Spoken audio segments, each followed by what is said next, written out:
Uh, I see it's 5 past the hour, so we'll just get underway now. Thanks everyone for coming. My name is Matt. I debated for the LSE in uni, and I'll be talking about mechanization and analysis today. Um, just a couple of notes before we get underway formally. In terms of workshop overview and what this is going to cover, we're going to cover common analysis mistakes. We're going to talk about effective analysis, preemption, and go over some common questions like how do I know when I've done enough analysis, which is something that I get asked a lot. We'll talk about analysis and strategy, so front half and back half, and how to differentiate your analysis depending on where you are speaking in the round. And lastly, we'll cover the other thing I get asked all the time, which is how do you run a lot of content effectively and when to do that? Because this is something that I think lots of people have questions about, but lots of people don't do very well. So we'll talk about how to do that as well and when to do it. Before we get underway with that, just a few additional things. The first is my standard disclaimer, which is this is stuff that worked for me during my debate career and in speaking in general. I urge you to use it and think of it as heuristics rather than as the only way to do this kind of analysis. There are many great workshops online.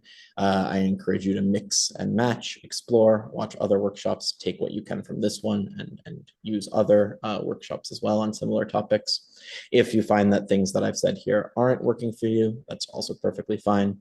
Ultimately, you should see this workshop as a tool to guide you on your debate journey rather than me being prescriptive. I don't think there's one way to do debate, and I don't think there's one way to do debate well.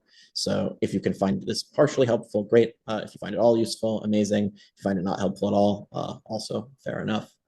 I used this. I did okay in debating. I had an okay career, but that doesn't mean that there aren't a lot of other people who had really good careers who didn't do things similarly. The second thing I'll note is at the end, if we have time, we'll do a brief Q&A. Just feel free to ask me questions at the end of the workshop. And if you have other questions that I don't get around to addressing, you can always reach out to me on Facebook Messenger or on Discord after the workshop is done. Cool.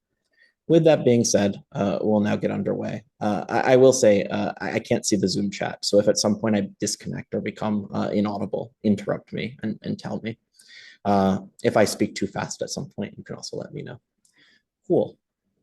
So before we get into talking about how to do analysis effectively, I thought it was best to start with some common analysis mistakes that I see teams make a fair bit in BP debating. And I think it's useful to start here because I think that most people attending this workshop probably have a baseline idea from like, at the very least, introductory level trainings, but probably quite a bit more based on the names that I see in the Zoom with analysis. So you've probably done a fair bit of it. And you've probably already developed certain heuristics on how to do it well, how to do it poorly. So before I get into talking about how I think to effectively mechanize and effectively analyze, I wanted to point out what I see as a few common mistakes that I feel are made in the circuit, especially today, but this is not meant to be an indictment of modern debating. I think many speakers do this. I myself am guilty of doing them from time to time. They are in descending order, as you can see on the slides, choosing the wrong thing to analyze, bad or incomplete mechanization, what I call duplicate mechanisms, and impacting at too high a level. So let's start with talking about choosing the wrong thing to analyze, because I think no matter how well you do it, it's going to be somewhat ineffective. So there are a couple of things you can sort of check with your partner in prep or just internally to yourself before you begin analyzing a claim. I think the first is this analysis a meaningful contribution to the debate? And this is particularly important in back half, where it's really critical that not only is the contribution new, is the contribution something that's substantive and adding something to the round, that it's also something that's on clash. You can analyze something in very good granular detail, but if you forget to link it to the motion properly, then it's unlikely that this contribution will be weighed very highly in the round. A good example of this, I think, are often debates about messaging. So if you have a motion that's about a message, like for example, the Belgrade Worlds Round 3, that's, I forget the exact wording, but it's something along the lines of this house believes that the military should embrace like the promotion of LGBTQ plus soldiers. You can run a really great line of analysis in the debate about how all the ways in which this messaging is, likely to be really meaningful and moving to the people who see them in terms of representation. But if you're not able to explain why the messaging is likely to be done well, for example, or you're able to explain why the military will do this messaging well, it's unlikely that the contribution will be incredibly meaningful in the round. A second issue that teams run into a fair bit is they often run analysis without paying heed to the preemption that other teams have done in the round before them.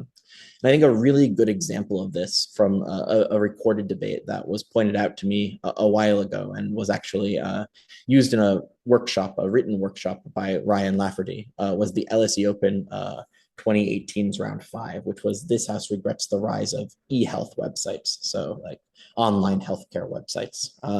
And Ryan does a really good job, actually. So shout out to him, detailing why the CG team in the round that's recorded does a really good job of winning the debate.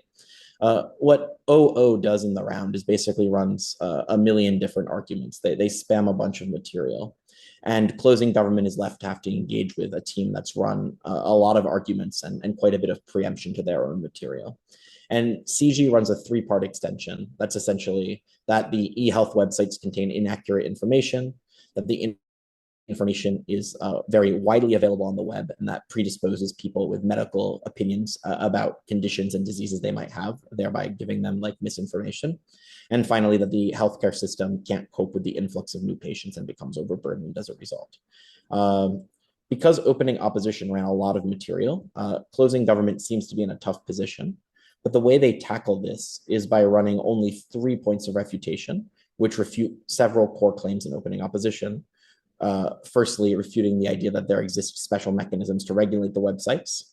Secondly, refuting the idea that the state, that people are going to distrust the state and won't read state published websites. And finally, that without e-health websites, people are going to turn to their family or friends for medical advice and yield worse outcomes.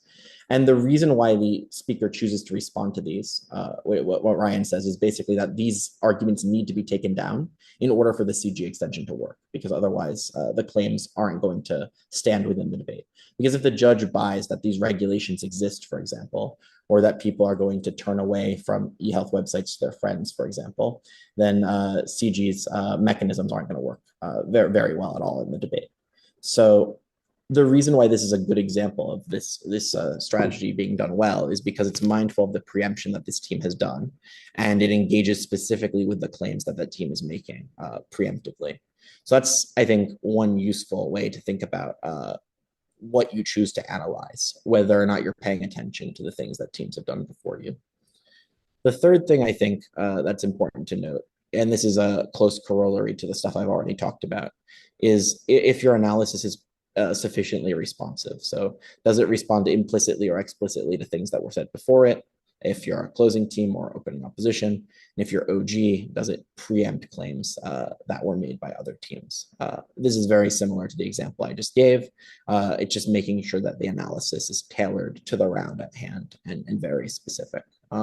This sounds all very intuitive, but you would be surprised at the number of teams that I see on a pretty regular basis judging that end up running things that are either off Clash, or if they're on Clash, aren't responding to claims that teams have made, either explicitly or implicitly. So making sure to really hone and tailor your analysis to the specific things that other teams have said before you is likely to yield better outcomes. And it's careful, you have to be careful to pay attention explicitly to what other teams are saying and see, are they making an argument that implicitly or explicitly challenges the premise of my case when I make it.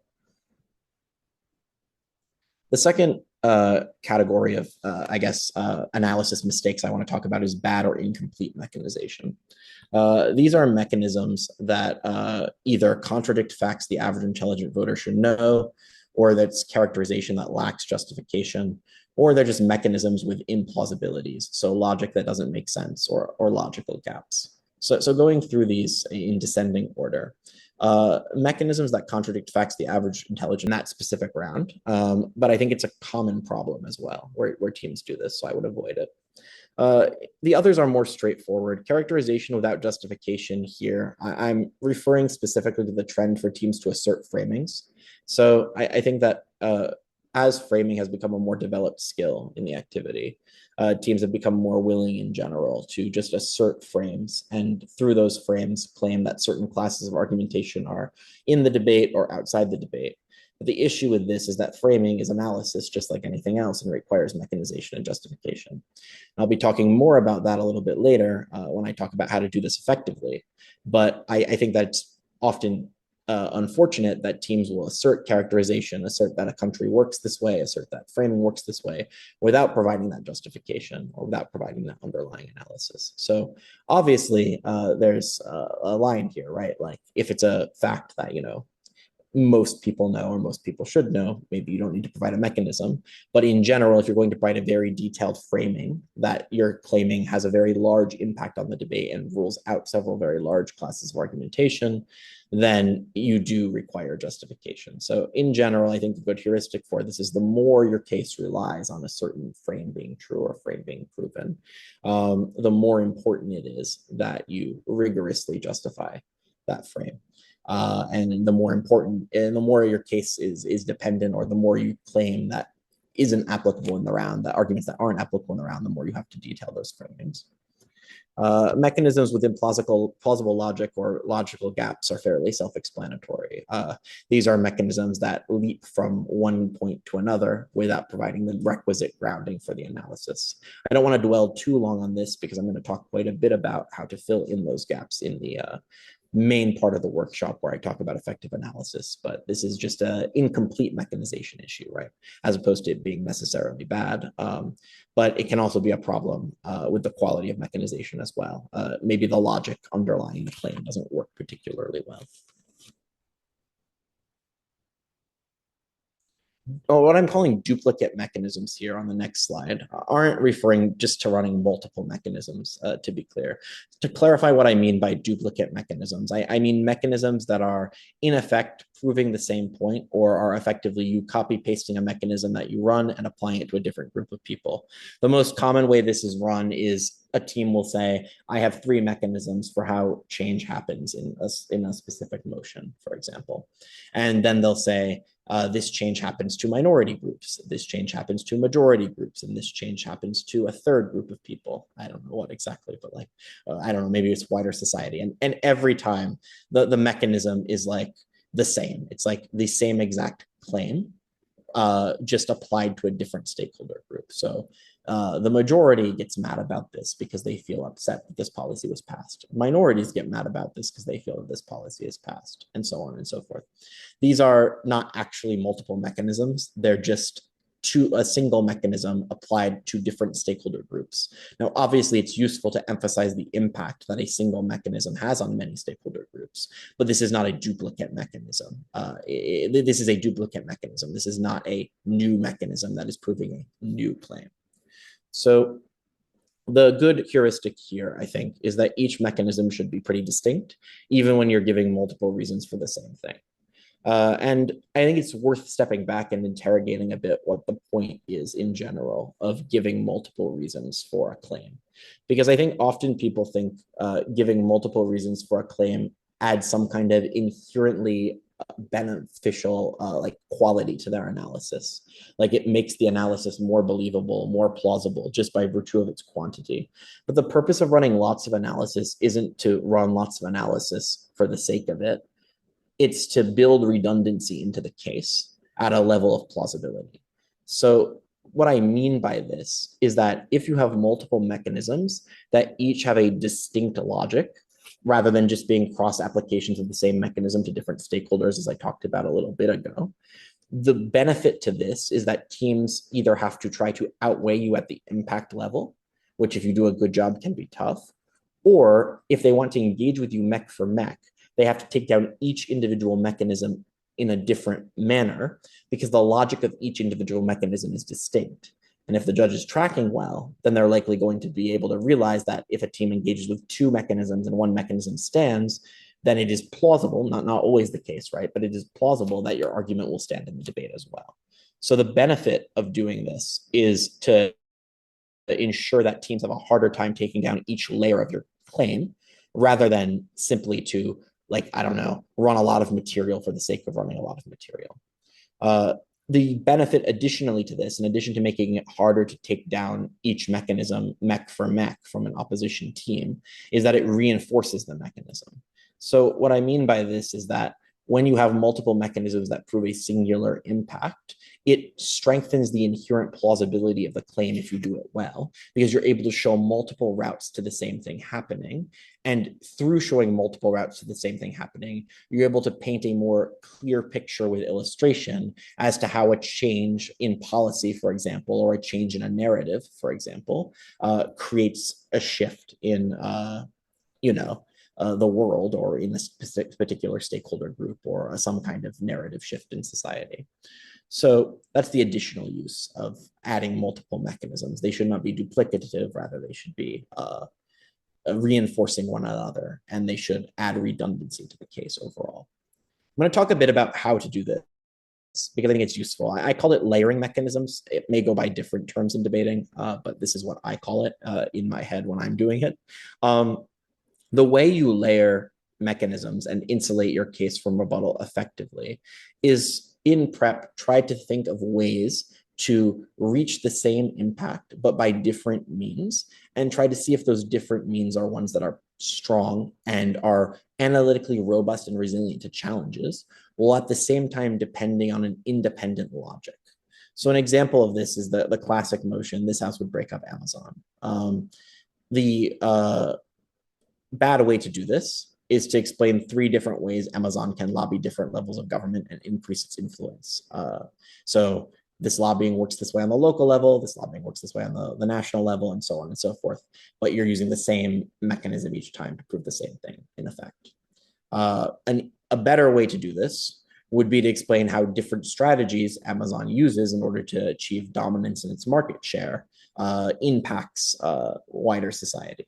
So if you explain how vertical integration, so businesses that have multiple service lines, lobbying and undercutting the market price of goods all work together in order to increase the influence of Amazon, then you're going to have a stronger case, because what you're proving in effect is that at different levels, not only at different levels of government, right, which is the first example, but through different distinct chains of logic, Amazon has ways that it can increase its influence and harm consumers.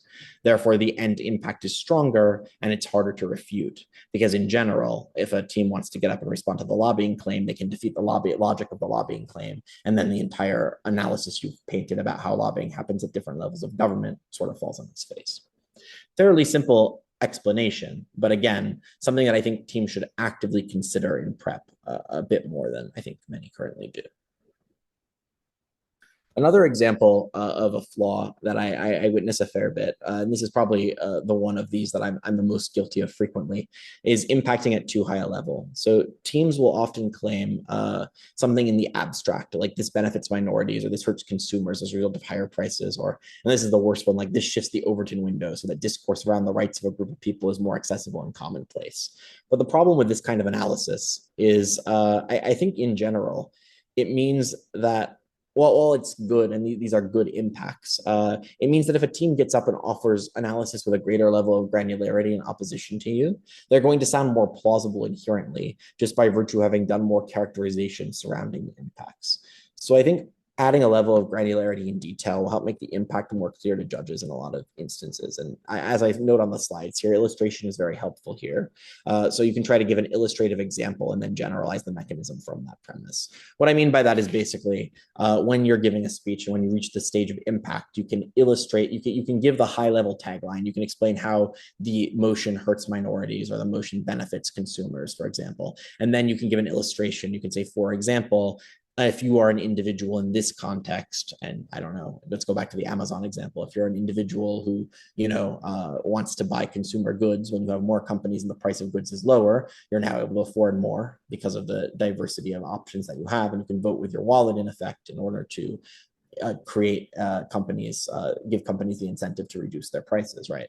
So that's like the general way. And then you can explain at a granular level how this benefits that individual consumer.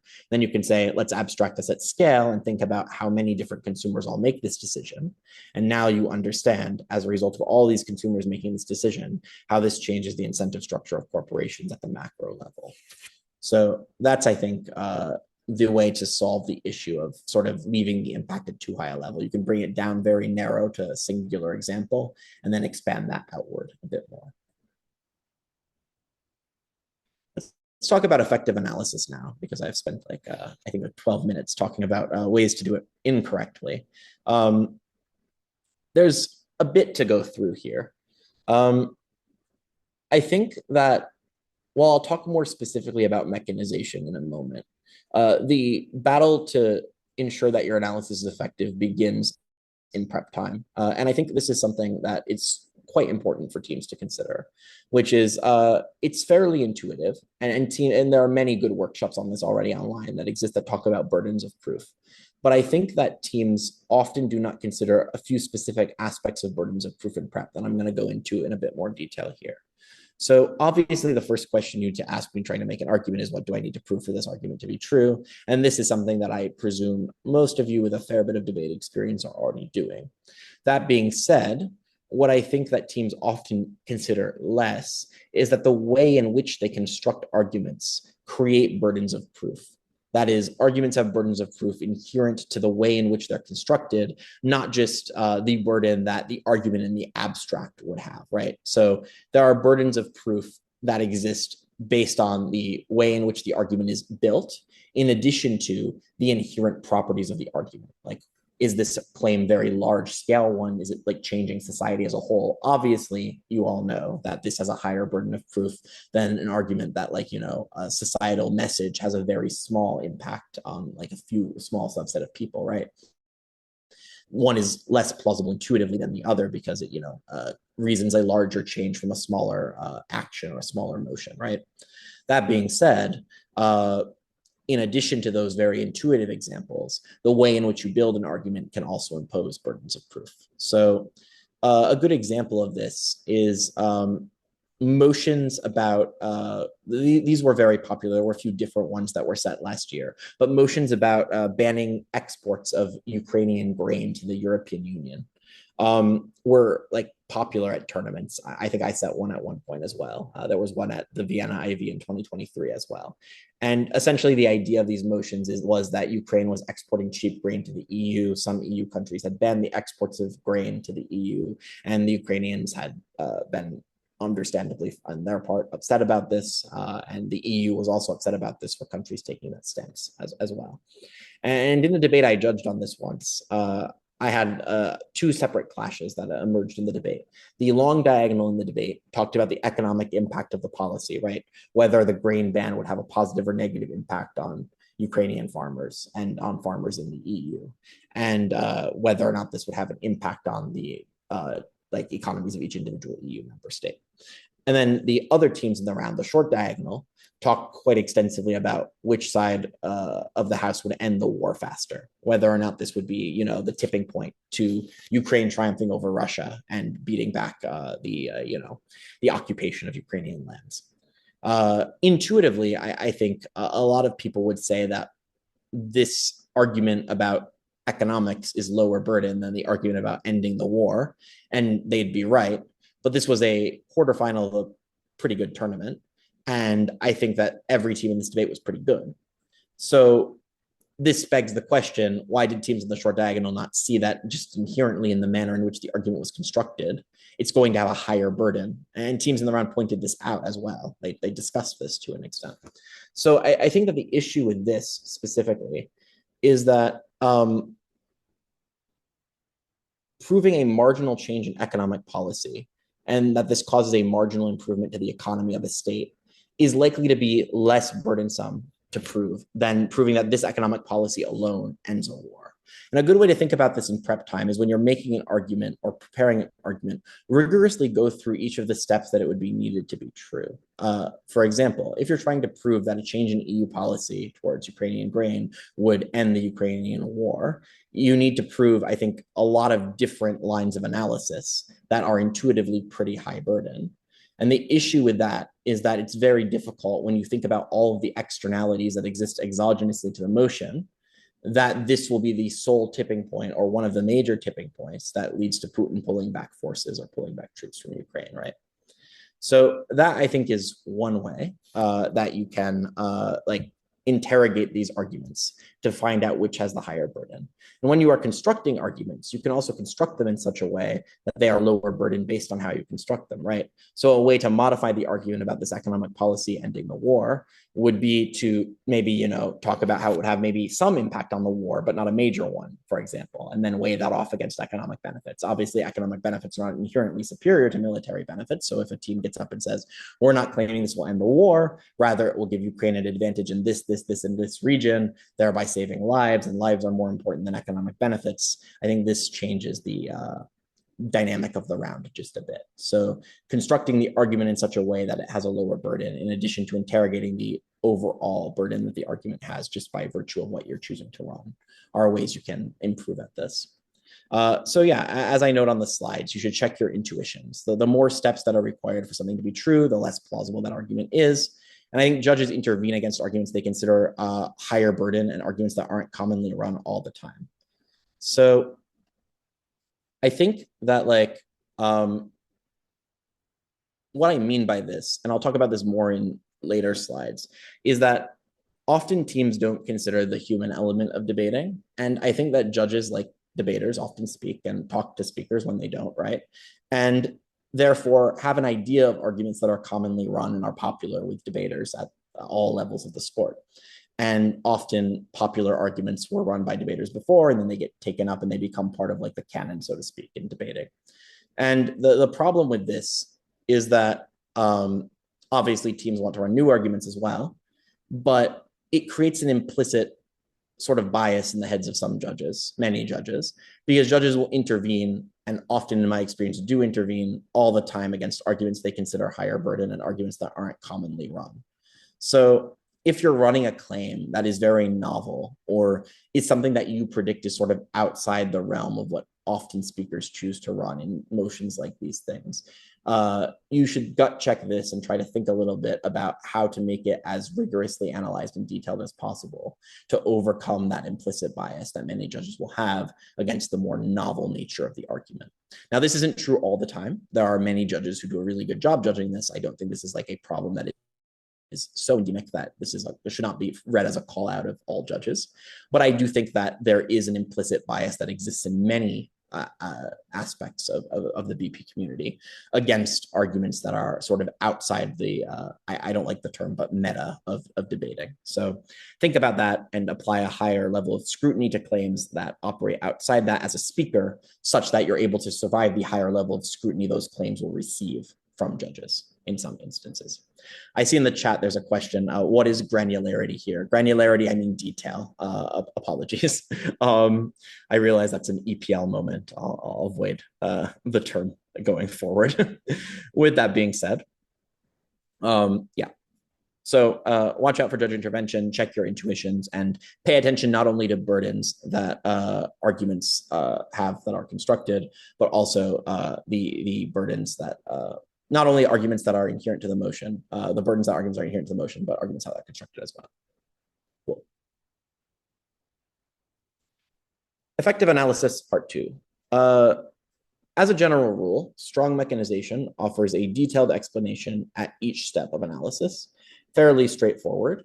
But as a general rule, I think that one trend I've noticed of late is that, and this is not neither a good nor bad trend, that teams have moved a bit more away from justifying each layer of analysis with sort of 3 separate mechanisms to maybe 1 mechanism per each layer of analysis. And either is fine. There's arguments to do both. There's arguments to do, split the difference and do 2. It doesn't matter inherently how many claims you have at each layer of your case. But in general, you should ensure that each layer is explained with a level of detail and a level of specificity in order to ensure that at no point you're running into the problem of, an implausible logical gap in the claim. One way I think to check your intuitions on this is especially at the point where you're analyzing not only how things happen and also why actors are likely to choose to do something. You also analyze not just likelihood and not just incentive, but also capacity at each level for each actor. So making sure you're analyzing each of those steps at each point is like a generally useful rule. The other thing I think that is important to note here is that you analyze impacts at scale. So the way I like to do this is to attempt to prove a series of claims, each of which have successively higher burdens as you go through the debate. So what I mean by this is you want to start from the lowest burden impact or lowest burden claim, and then move up gradually to the highest burden as you go on impacting this. This is the way to avoid the problem of your case being constructed in such a way that it's implausible, right? Like if you run a claim that has a very high burden impact, and even if you analyze it fairly well, there might be some judges that discount it because they claim it's high burden or because they intervene against it. The way you can avoid doing that is to start from the lowest burden you can and then move up gradually through impacting to the highest burden. So a good example of this is this House supports tough on crime legislation in order to combat organized criminal groups. That was Uhuru World's round 5. If I were OG on this and I were trying to make a series of impact claims in the debate, I would claim probably the lowest burden claim first, which is the signaling that happens as a result of these laws being implemented means that ordinary citizens feel safer.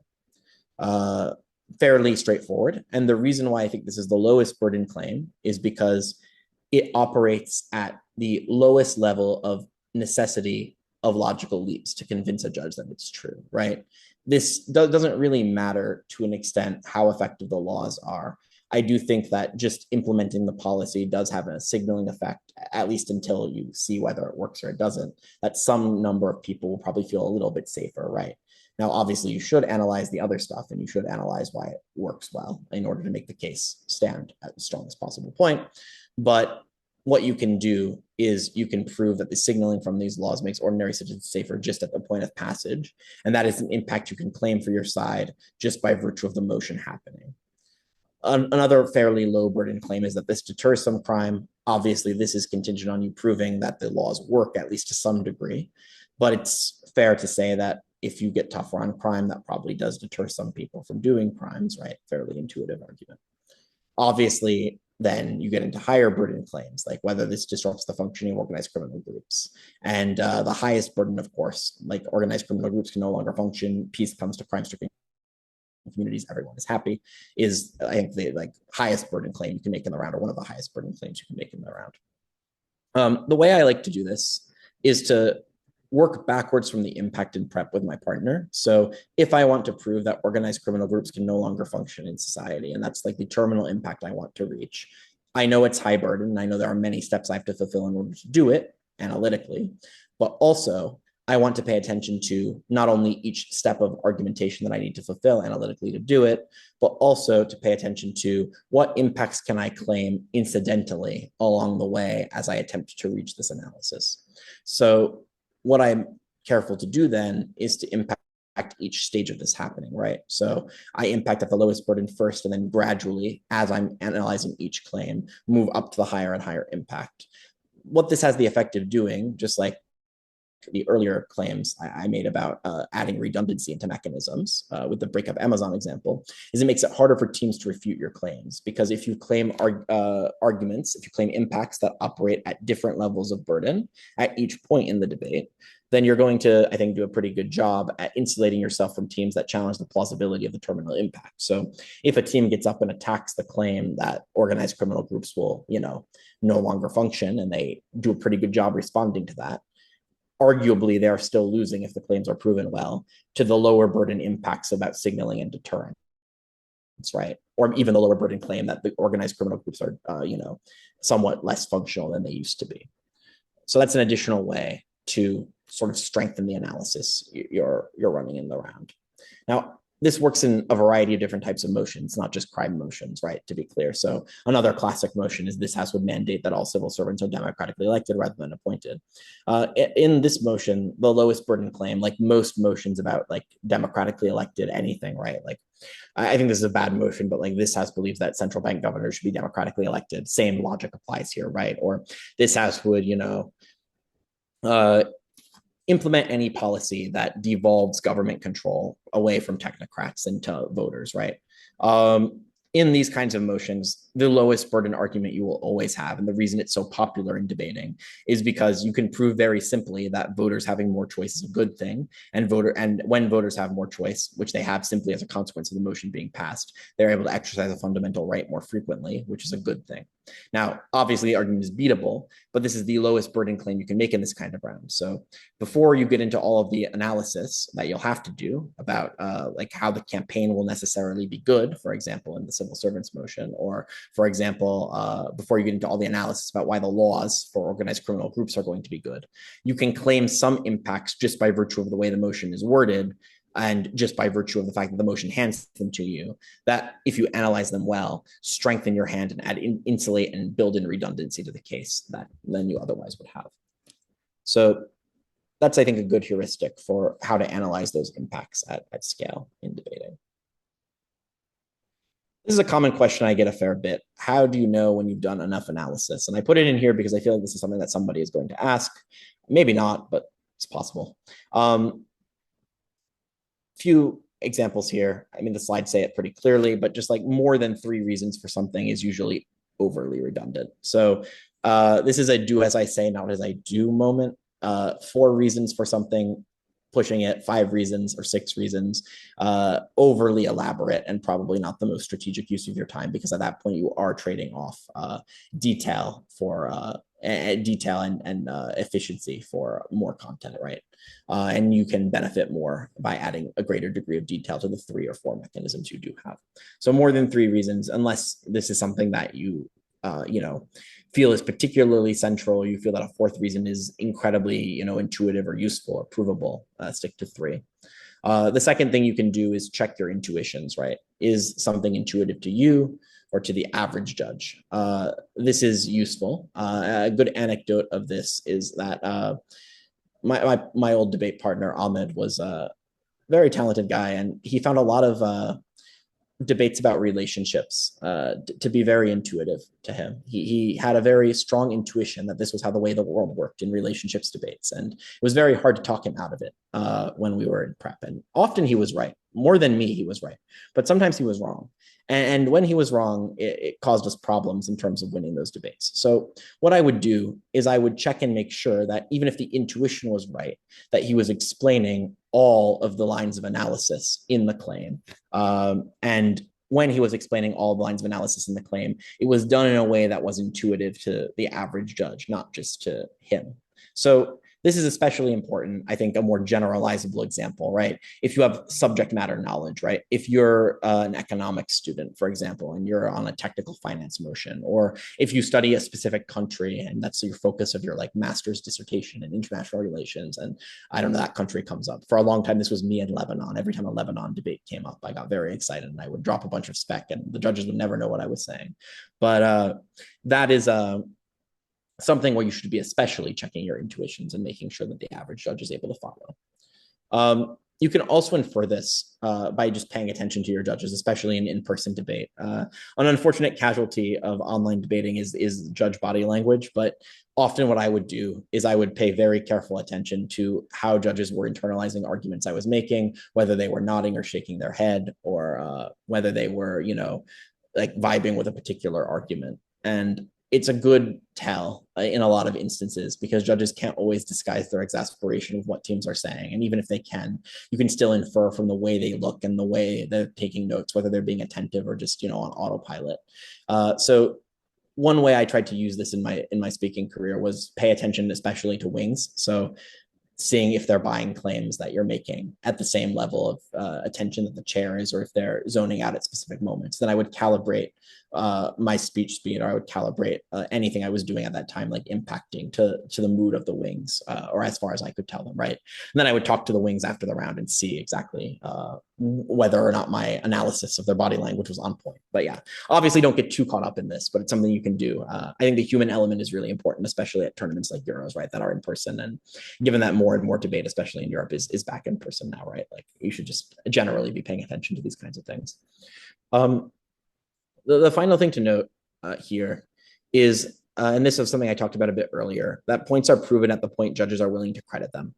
So judges often have lower burdens of proof for very common arguments, like state power principle, right? And this is something that's been run 1,000 times to the point where I think if I got up and I said, state big, power bad, reciprocity needed, while a judge might not credit exactly that, I think I would only need to add maybe 10 to 15 more words for the argument to be credited in many instances.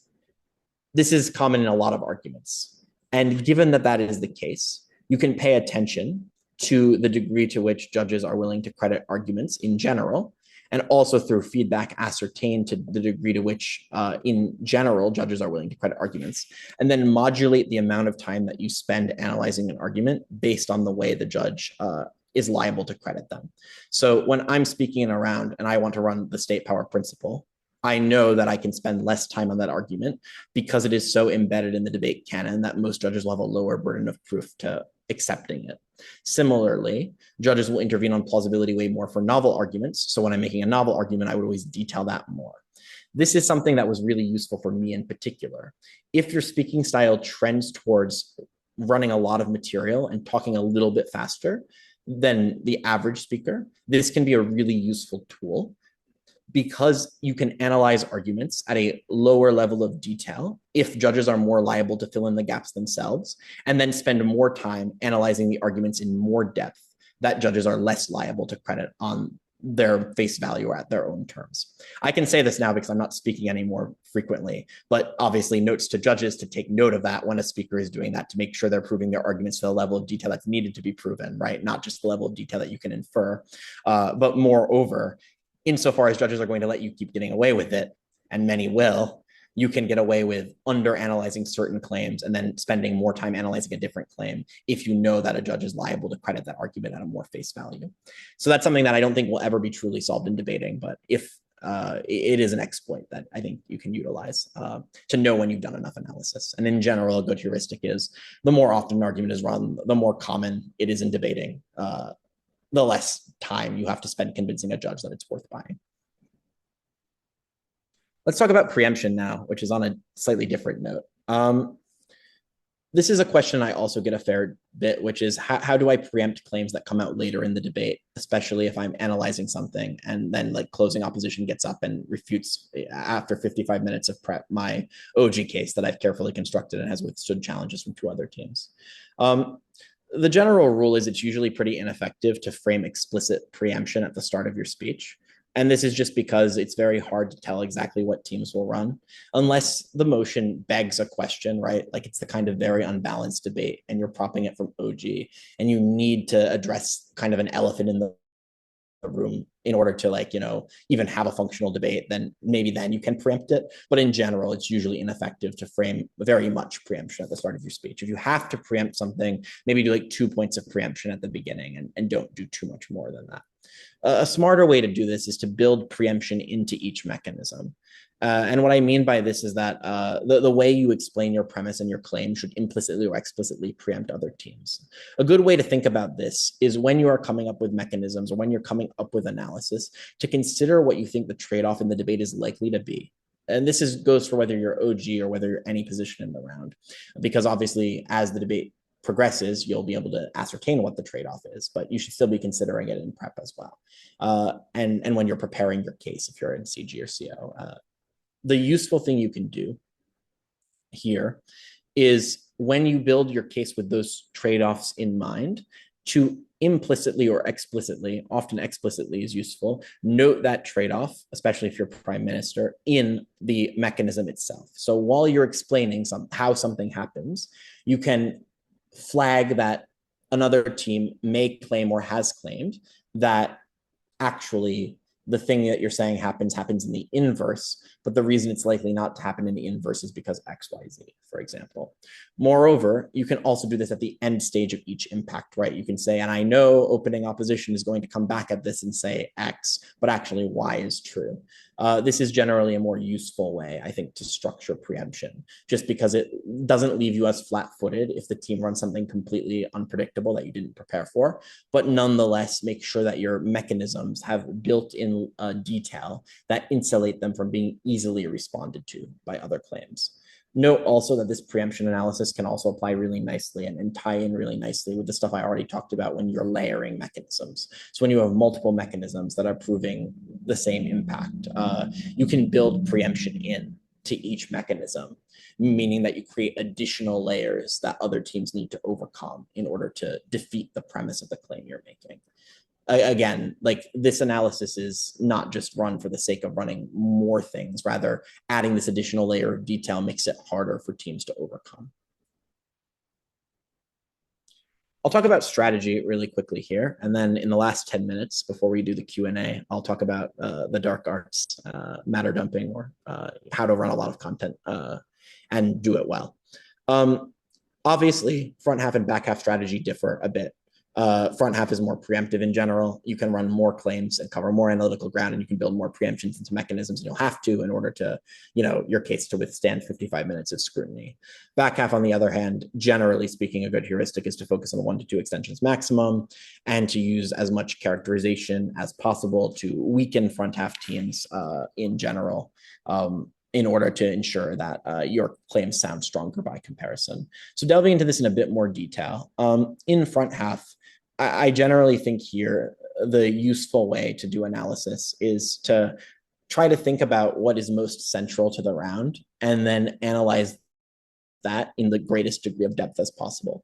This isn't so much to say you should run many claims, though you can in front half to a greater degree than you can in back half, but you should try to find what the central premise or central clash in the debate is, and then analyze that to the greatest degree possible. So a good example of this is that many finance debates, including the classic "This House regrets the mass deregulation of the financial sector," which is the Talani UDC 2017 semi, and many other finance debates entail a trade-off between growth versus risk, right? So proposition teams will argue something along the lines of, this creates more economic growth and economic growth is good and that's worth it, even though there are, some really horrifying lows, it's generally good for the economy to grow. And then opposition teams will say, no, actually growth isn't worth the horrifying lows. We'd rather have a more, stable economy, even if it comes at the cost of some economic growth, as long as, people aren't dying in the streets of starvation, right, in a recession.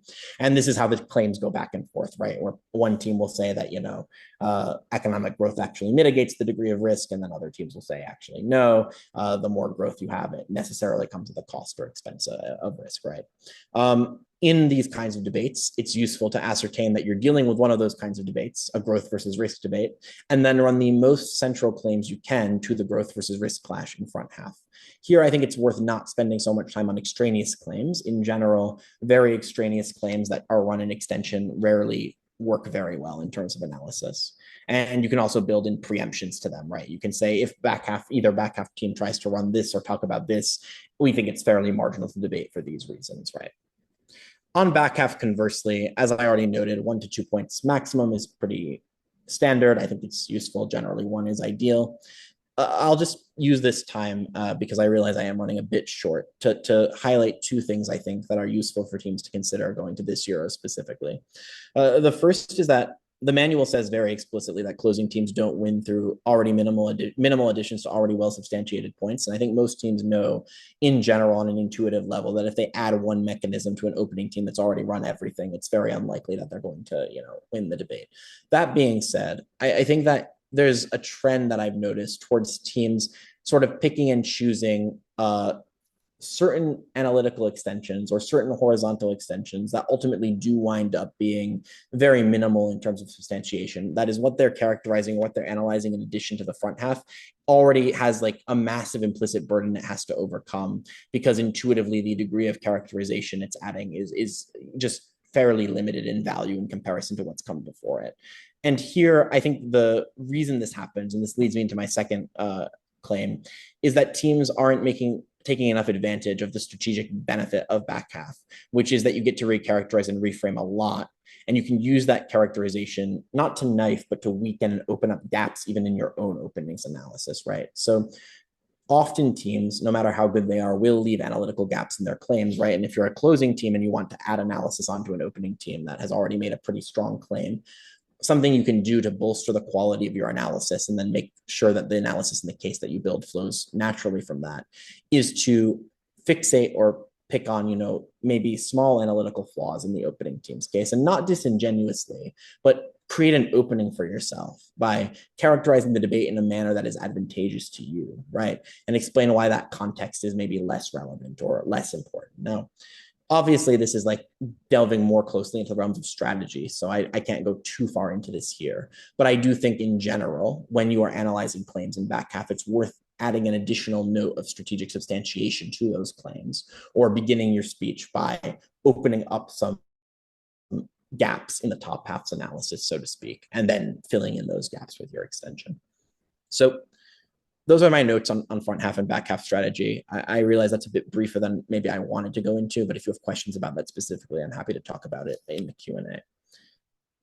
Let's talk about running a lot of content well. I tacked this onto the end of the workshop because while it's not like specifically an analysis and mechanization thing, it relates to analysis and mechanization. And I think that this is probably the thing I get asked the most in debating, other than why do you talk fast?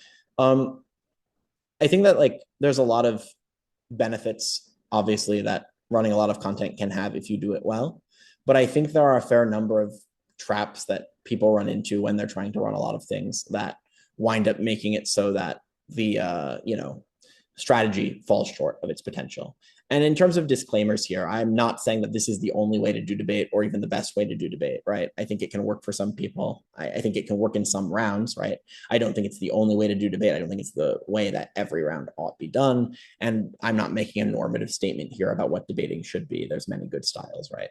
With that being said, I think that there's a couple of things I've noticed that teams that try to do this make mistakes in doing, and in doing so end up losing rounds they otherwise could win if they filled those gaps in. So the first is just running way too much. And what I mean by this is that when you choose claims to make, they should always be chosen with a level of intentionality. They should be following the heuristics I've already talked about in the workshop earlier, right?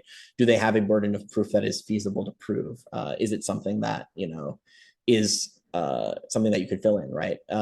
Are they claims that are central to the round? Are they claims that are, easily dismissed or not? Are they redundant, or are they building redundancy into the case? Or are they just duplicate mechanisms that don't add a lot, right?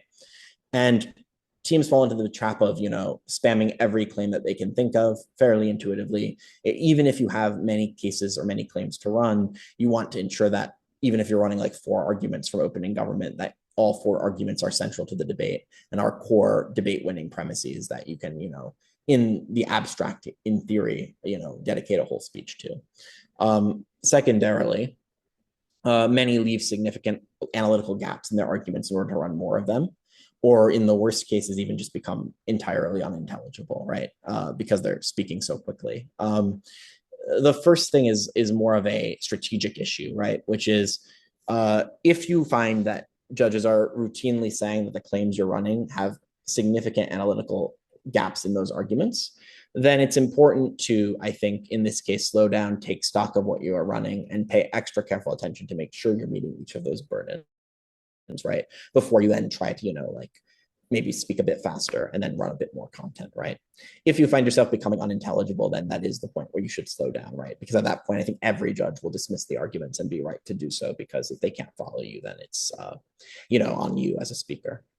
The other thing to note, and this is something that I think a lot of people don't realize, is that running a lot of content isn't always the optimal strategy, right? It's more effective in general in early rounds because you can use it to pad your speaks. If you run a lot of material that other teams just aren't even touching, it can, sound pretty good, and judges will give you a lot of speaker points for that. And that's good if you, want to top speak or, win a major. And secondarily, in front half, often the strategy works better just by virtue of the fact that if you're running a lot of content, then in general, you probably aren't in extension, aren't, trying to focus in on one specific thing, as I talked about earlier. Now, obviously, you can run a lot of content in extension, but if you do, it's probably more likely that you're running 1 or 2 points and then you're filling in those premises with more detail, right? It's also effective usually against other teams that do this strategy. So you can, if a team is dumping a lot of material, you can go mech for mech with them. It's not necessarily the only way to do it, but often I found that that's the most useful way for me to combat teams that do this, is to just try to go mech for mech with them. It's less effective, I think, as a strategy against teams that are just going to try to outframe you anyway, because if you dedicate a lot of time to running 4 or 5 arguments, if teams are just going to outframe them all, then and then run their own thing, and then just try to downplay the importance of the arguments, then you're probably better served spending time just building your own frame or attacking their frame. But yeah, if you utilize this more sparingly, or you utilize running a lot of content more sparingly, it can be a very powerful tool to have in the toolbox. The way to do it well then is sort of the inverse of these things. The first is word economy, right? So knowing where you can cut words, like where you can drop claims and where you can drop analysis is useful, right? So I already talked a little bit about dropping analysis earlier in the workshop when I was talking about how certain judges have a higher sensitivity to certain burdens of proof than others, right? And you can cut analysis down if you're trying to run a lot of analysis on arguments that are more plausible in general. You can also cut words and use fewer of them. In general, an easy way to go about doing this and practicing this is to spend time, and this is what I did before majors, is like spend time with your partner to try to find more concise ways of saying things, right? So often when you're giving a speech, you're not like reading word for word what you're saying. You're kind of going off your notes, but you're going off your notes in such a way that, you have like a reflexive phrasing in your mind, And so the idea is to train through practice around your brain to default to word choices that are, fewer in number or shortcuts to explain a complex concept than otherwise would be. So, for example, if you want to make a claim about how, companies are going to, reduce their prices in order to, engage in be the most attractive place for consumers to come to at the point at which there's many companies in the market, you could say like there's a race to the bottom, for example. Very common phrasing that most judges will credit. Obviously, I have to explain it a bit more than that. But the point is, you can use 3 words to explain a concept that takes a little bit longer to explain if you're, explicating every step of it, right? The second thing to note is you should always have a very intentional structure when you're doing this. And this is something that I think a lot of people get wrong about talking fast in general and like running a lot of content in general, is that the best speakers that do this tend to have a very intentional structure in how they're doing it. And every claim that they make is structured in such a way around a specific frame, for example, or around a specific purpose. So when developing, claims, arguments in prep time, what I would try to do was try to make sure that each argument I was running fit into the cohesive theme of the case as a whole, or fit into the frame that I was trying to run, right? And then I would throw out arguments that didn't necessarily fit into that frame, because it's important your speeches have a narrative, right? Even if it's the case that you're running many content and many cases and much content, and it, maybe feels a bit disjointed, a way you can smooth that over is by thinking about, either an overarching frame or thinking about an overarching, thematic component of your speech, and then ensure that your speech is structured in such a way that that structure shines through, right? The best speeches that run a lot of content are speeches that are holistically proving broader points, as opposed to proving like, a bunch of different smaller points in isolation. And I've already kind of given the tools for you to start thinking about how to do this in this workshop. If you go back on the recording and look at like how to structure analysis in such a way that you're proving lower burden claims first and then higher burden claims, you can build up layered series of impacts and mechanisms that are very, very hard to refute, and yet all rely on similar, not similar, but interrelated premises, such that even though they're very hard to refute because they all rely on different logical lines of analysis, they are, in general, part of a more cohesive whole. And this like also pads your speaks, because judges are more willing to credit a speech that sounds cohesive than a speech that sounds very disjointed. So not like having a very series of disconnected points, but part of a larger whole, right? As I've already talked about a bit, multiple arguments should not rely on singular premises. This makes you easier to refute. And the final thing is just be strategic with speed, right? You can run a lot of material and not talk fast. You can also run a lot of material and talk fast, but either way, you should try to speed up and slow down at different parts of the speech in order to ensure that judges are with you for key moments. So one way I would try to do it when I was speaking more regularly was I would try to talk pretty quickly at a fairly brisk pace through mechanisms, especially when I'm explaining mechanisms that are, fairly intuitive or plausible, and then slow down at impacting in order to explain very clearly what the impact of the case was and the implications of it was. And then, try to explain each layer of impact in pretty granular detail. Then what I would do, in significant detail, then what I would do is I would also try to slow down on a weighing, right? So if I'm weighing to my front half in member of government, I would slow down at the weighing point and then explain why the weighing is really important and why that claim beats the opening team, for example, or beats the team on the diagonal. So yeah, you can be pretty strategic about that. And I think it makes your speeches stronger. It also makes them easier to listen to, which is something that's useful. So those are my thoughts in brief on how to run a lot of content well. You can do it quickly, you can do it slowly. In general, though, these are good, like I think, heuristics that worked for me in order to make them more digestible for judges and speakers. Cool. With that being said, that brings us to the end, and I'm only like 2 minutes over the allotted time. I think now we have like 12 minutes left for Q&A now, if people have questions. So yeah, while you have me here, please feel free to ask. If not right now, then feel free to reach out to me on Facebook Messenger. Cool. I see a hand up already. David, go for it. So the main question is when you're in prep, I assume you don't think of all these things, you practice it so it becomes natural. Do you have any advice for practicing analysis mechanization these ways? Yeah. So one thing that I would try to do, and there are a couple of like really useful, like sort of self-taught drills you can do to get better at this. One thing I liked to do, I don't know what the current platform is. I think it's debate data, but in my day it was Hello Motions. And Hello Motions was really useful because you could sort motions by different categories. Like, I don't know if like the new sites do the same thing. They probably do. You can sort them by categories like feminism, social justice, criminal justice, so on and so forth. And what I would do is I would try to find certain topics, and then I would go through like 10 to 15 like feminist motions, for example, feminism motions in one setting. And then I would try to find mechanisms in common in each motion. So what I would do is I would practice each mechanism, and I would practice each claim and see how it applied to different debates. And over a period of time, you become more reflexively adept at coming up with mechanisms and different ways to mechanize things on different motions, because you end up having a wider like variety of mechanisms in your mind to choose from. But secondarily, it gives you an idea of as to the relative strength of each argument, right? Because an argument that, you can cross apply to many different motions, for example, or an argument that, is very easily provable or doesn't take very long to analyze is likely one you can, add to your speech fairly easily going forward if you are able to memorize it and then like regurgitate it in prep to your partner, right? That's like one way of, I think, improving at mechanization. The second thing that I would note that's useful in terms of these kinds of analysis drills is to make sure is to ensure that when you're talking to your partner, when you're like trying to like brainstorm claims, to set aside some time, like outside of tournaments, to just talk through arguments on your own time. What I would do in the lead up to majors is not only would we just talk through arguments, my partner and I, on our own to try to come up with new claims that we thought like teams weren't thinking about or to strategize. We would also try to come up with, ways to make the current arguments we found ourselves running fairly commonly more robust. And what we would do in order to get better at that is we would interrogate those mechanisms to ourselves. We'd be like, well, what would we say in response to this? And over time, you develop kind of a shit test in your head for how good or how bad those mechanisms are. And I think that that's like the two ways I found most useful at practicing it.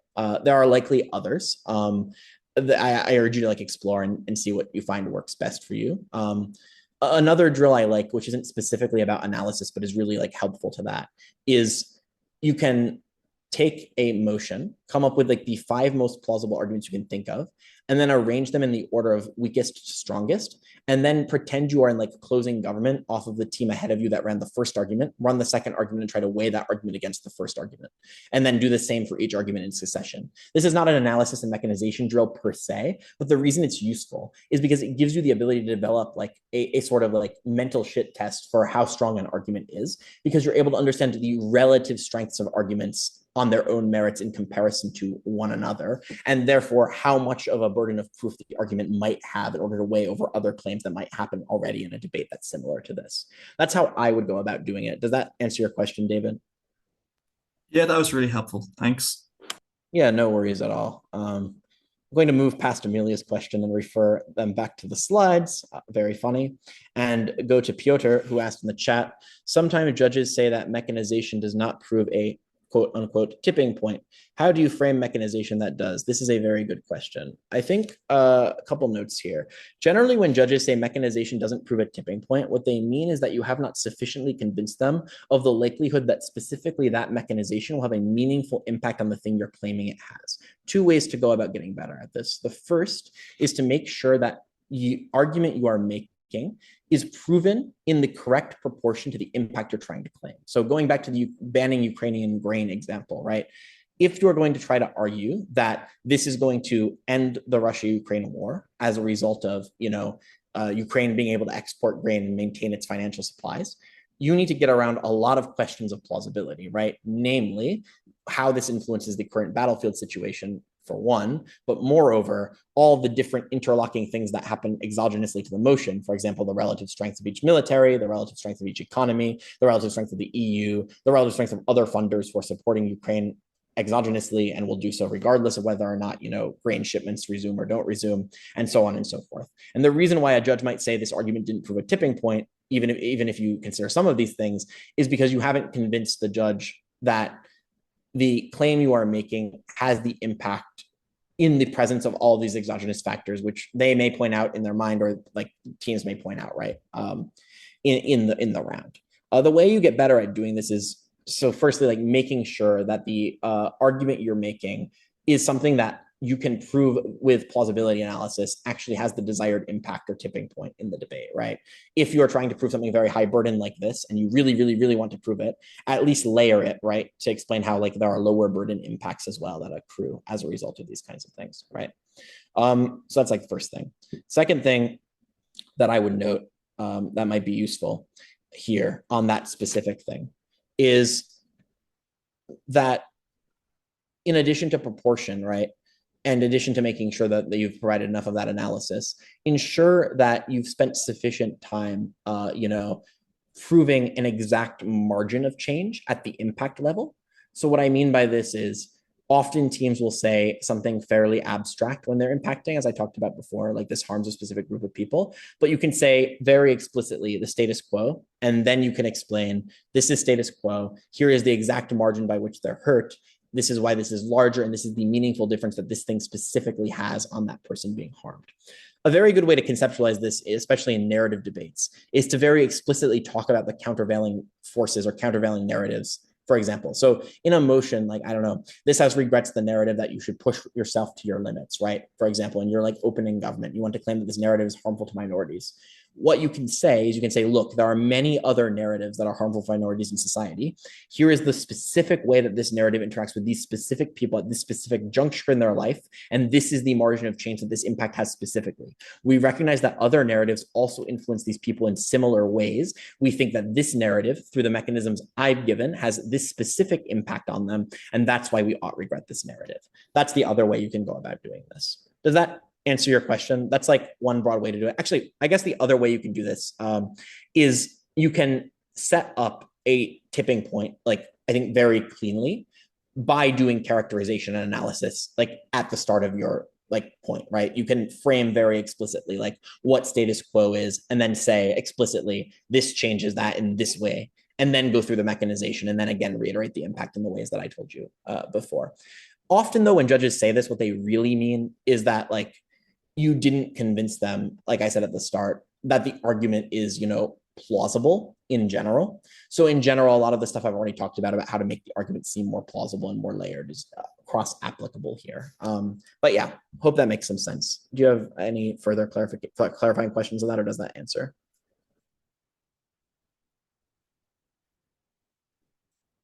Cool.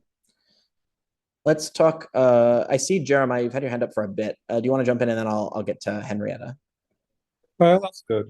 I guess my question is, what do you think is the best way to run a lot of content if you're the kind of speaker that speaks slowly in a debate?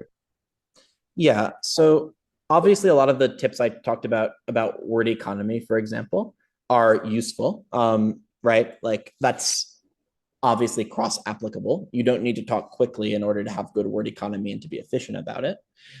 You just probably will want to be even more brutal on those things. And in a way that will make you even stronger as a speaker, right? If you're somebody who speaks slowly, because like, obviously, if you're talking a little more briskly, you might have more latitude or leeway in order to, say a few extraneous words here and there. But if you're talking slowly and you want to make every word count, then you should be very rigorously interrogating the word economy that you're using. So think about ways to contract and shorten arguments. Think about ways and pay attention to at what point judges will credit arguments you make, right? And think about, to the extent to which you're able to prove the claims in the round, where you could have cut down in future speeches on detail while not sacrificing the level of proof that you need in order for the claim to be bought, right? So that's like obviously this first step in that regard. The second thing I think you can do is you can watch speakers who talk fairly slowly but are very good at getting through a good amount of content. Tekwei Tan, who hasn't spoken in a while but has a couple of really good recorded rounds, is a good example of this. Speaks fairly slowly, still manages to run a lot of material. And one of the reasons he's able to do that is because A, his word economy is quite good, but secondarily, he knows where and how to time the degree and depth of analysis in speeches such that judges are able to, buy it while simultaneously not sacrificing that kind of content. Additionally, some rounds with Milos Marjanovic are also really good for this. Milos is not a speaker who runs a lot of content per se in every round, but there are some recorded rounds where he covers a shocking amount of ground while speaking quite slowly. And the way he's able to do this, I think, is by focusing on, ensuring that the burdens of proof for each argument are met in fairly brief order, while at the same time not sacrificing that detail by having a really, really efficient word economy. So those are like the main ways I think you can get better at that. Additionally, though, I would question why you want to run as much content in general, which is the same question I'd ask for people who speak fairly fast. Like there are good reasons to run a lot of content, like to boost your speaks in early rounds where nobody's really saying much of anything, right? And there's also good reasons to, not talk really quickly. So if you're in a position where it's useful to run a lot of content and you really want to box out like a closing team who you think is really, really good and you need to run a lot of material, sure, adopt the strategy. But I encourage you to think of it, as a tool in the toolbox and not think of it as like the be all end all of what doing analysis is, as I mentioned before. Does that sort of address your question? Yeah, that was very good. Thank you. No worries. I guess we'll get to Henrietta now. Henrietta in the chat asks a bit more random question. And this has believed X has done more harm than good for Y. Is there actually a burden to prove the counterfactual being better or worse for Y? Because I personally thought it's just to prove a benefit for harm and weigh it over the harm or benefit that other team says. Look, okay, you don't have to, but like often there will be an expectation that you should. The judging manual doesn't say you're required to prove a counterfactual on these kinds of motions. I think often judges will be expecting you to compare it to some kind of alternative. If you can prove reasonably well in claims that, the benefit or harm exists and that benefit or harm is really, really large in a vacuum and you do it better than all the other teams, you're not necessarily going to lose. But in general, I would advise being more comparative. I don't think that's specifically an analysis question. I think it's more a judge manual question, but yeah. I would advise in general to be as comparative as possible, even if you're not outlining a specific counterfactual in these kinds of motions. Let's talk about Wendy's question. Wendy asks, in closing, if you aim to run one new argument, we'll often struggle to fill 7 minutes because you have only 2 new mechanisms, not one insanely high burdened impact. How do you tackle this? Especially as you mentioned how adding new arguments giving 5 mechanisms is not advisable. No, don't apologize at all for this question. It's a very good question. No, I completely understand where you're coming from on this. A couple of things. I think the first thing you can consider, and this is something that I'm paraphrasing from the Best Extensions Workshop online by Tin Pulic, is I think often in closing, this is a common thing for new debaters, but also a common thing for many experienced debaters, is they get into the mindset in extension that they need to think of something new. And you really need to fill in a new content gap that's missing in front half. And you think of a new argument. And this creates the situation that you're describing. I don't know if this is exactly the mindset you're in, but many times when people ask me this question, the reason they ask me this question is because they feel like their opening team took a lot. And they're like, what do I do now? I need to add new arguments. They run some new mechanisms, but struggle at that point to either fill time or struggle to add new mechanisms that are able to beat their opening, right? Because they're weaker mechanisms than the mechanisms that are already covered. And the way to get away from this, I think, is to shift your mindset a bit and think in closing a bit more about, rather than adding new content, adding winning content. So in closing, your burden is not to be new. It is to add a substantive contribution to the debate that is better than other teams in the debate, right? Now, obviously you can't be derivative, but you should think about it in the context of, okay, this team ran claims that are, fairly well substantiated and detailed. What do I have to do now in light of those claims in order to win? And one of the reasons I really like closing is because it does narrow your options a bit, right? It makes you feel like, you have less content to run. But what that gives you the opening to do is think more about ways in which you can fill in the opening team's analysis without filling it in the sense of like just adding minimal substantiation. So what I mean by this is what you're able to do in closing then is you can, once you're no longer thinking, oh, how do I be new? How do I think of new mechanisms? You can think more about the burdens that those teams have failed to meet. So for example, most opening teams will miss one or two key burdens in their analysis. And if you're paying careful attention to them, then you're able to see those burdens are missing and then fill them in by explaining in detail why they didn't meet those burdens. And then you can even re-explain arguments they have already made, but explain them in a way that fills in that burden, right? So for example, if you're in closing and your opening team has proven really, really well on a messaging motion, that the message that the, like a narrative motion, like this has believes that the narrative that, kindness is a virtue or something. I don't know. It doesn't matter. The point is they run all the arguments about why the narrative exists and they detail it very well, but they don't prove why the narrative is good, for example, right? If you're opposition on this motion. And then you see this, what you can then do is without even adding new mechanisms to their already really well proven analysis of how the narrative works, you can then fill in that missing gap, why the narrative is good. And then you can utilize all of their mechanisms to weigh over them within the round. That's like a very simplistic example, right? I apologize, like off the cuff, right? But like that's how I would go about thinking about extensions and kind of recalibrating the mindset shift.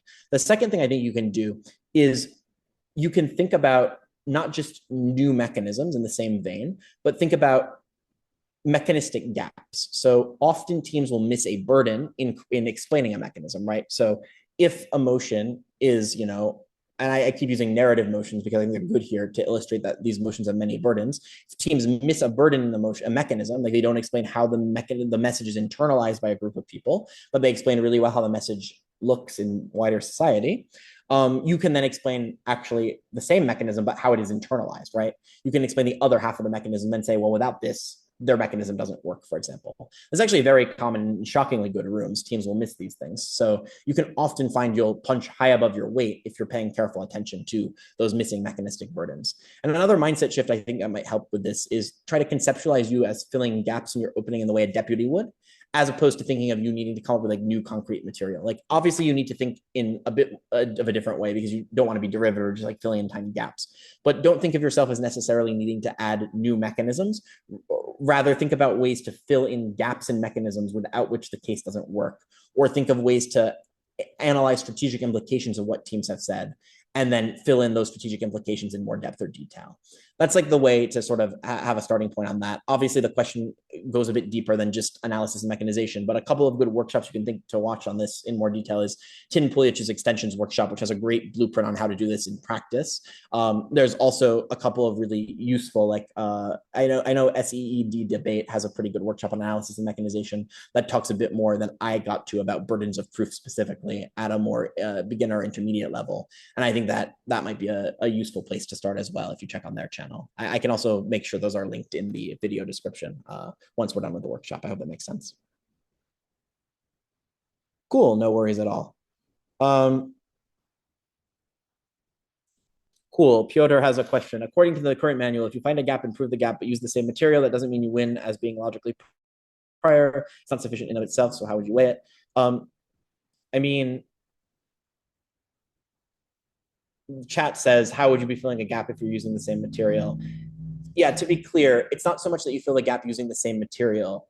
Rather, you fill the gap and then you explain why, in the absence of you filling that gap, that material doesn't work, right? So an easy example of this, right, is to say, like, say a team proves an argument to the extent to which they've proven, that a message exists on a messaging debate. A message exists, a message is good, and that message is widely disseminated to a bunch of people, but they don't prove that the public has a good reaction to the message.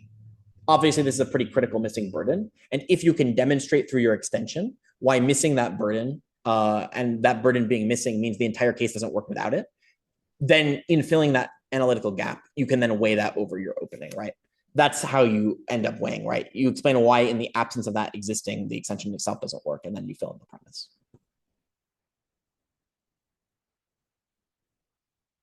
Does that make sense? Or do you have a more specific question there? I might be misinterpreting from the chat. Cool. Do we have any other questions? I'll take like one more if somebody has any.